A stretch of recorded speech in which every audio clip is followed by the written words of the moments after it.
If you've got a long document that you need to navigate through, there are some really quick ways to do that and some really terrible ways to do it. And the weird thing is most people do it the wrong way. Let's open up a document that's got a lot of text.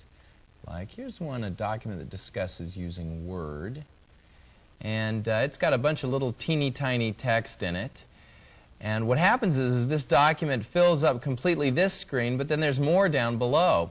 Now, one way to get down there is, as we've discussed before, this little down triangle can take us slowly, line by line, down through the text so we can read it. That's how a lot of people navigate, and that's fine if you want to move in little increments. But there's another approach that lets you move in large increments. And what we can do is take a look at this box that's sitting in the middle of our scroll bar. This shows us our relative position within the document. Notice how this box is fairly close up to the top here, and what that's telling us is, oh, you're pretty close to the top of the document. If I want to go all the way to the top, I can just press on the box and push it up. And it takes me all the way to the top. If I want to go all the way to the end of the document, I can press, drag it down. Notice how the little page number indicator changed there. Now I'm at the end of the document. Okay, well that's great too. It's terrific for finding a relative spot in the document. However, those two methods of scrolling, the dragging of this box and the using of these little triangles, those are the two methods people use most. And you know what? Those are the least useful methods of scrolling through a document. What you really want to do is this. Let's look at, what I'm going to do is take this box all the way back up to the top. Let's imagine that I'm reading this text and I'm reading through it and I get down to here and I want to move on. What a lot of people do is they say, well, I want to move down, so I'm going to grab this box and drag it down a ways and let go. And often they end up in the wrong spot. You know, they overshoot or they undershoot and they go, oh, that's too far. Oh, it's not far enough. That's no good. Let's show you the way to really do it. Instead of dragging this box around or clicking on the little arrows to try and get to where you want to go, if you've read an entire screen full of text, all you have to do is just click underneath the box somewhere in the bar like this. Watch this. One click, and the box jumps down.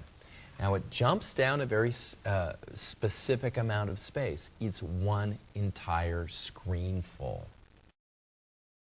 So think of it as like doing a page down, except it should be called screen down because you've read one whole screen full, you're jumping down another screen full.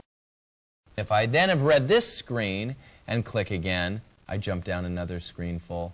And as long as I keep clicking below the box, I'll keep jumping down in those increments. Now the same is true for jumping up. If you click above the box, you will jump up one screen full. So 90% of the time, that's how I'm scrolling, is screenful by screenful, either by clicking on that area underneath the box or just by using on your keyboard the page down key or the page up key.